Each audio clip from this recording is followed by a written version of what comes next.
আলু তোলো।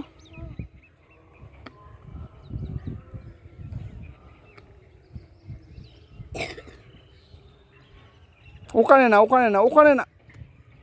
কি হলো? ওখানে না, মাটির ভিতরে মারো। আলু তো মাটির ভিতরে আছে, মাটির ভিতরে নাও।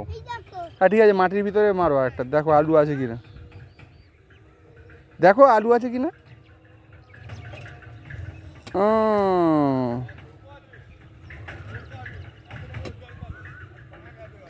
এটা হচ্ছে আমাদের আলু ক্ষেত। এবারে আর চাষ করেছিলাম আলু আর পালং, খুব সুন্দর হয়েছে।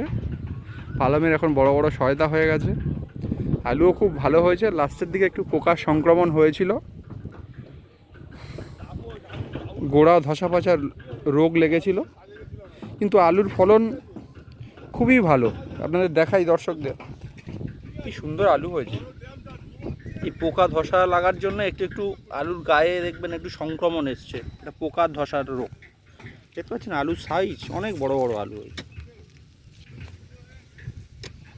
ক্ষেতময় আলু। দেখুন দু ভাটি আলু তোলা হয়েছে, এটা দু ভাটি আলু দেখুন ক্ষেতময় হয়েছে, অসাধারণ। এবং আমাদের এখানকার প্রাকৃতিক সৌন্দর্য অপূর্ব। দর্শকদের দেখাই, সবাই আলু চাষ করেছিল এবং সবার আলু যথেষ্ট ভালো হয়েছে।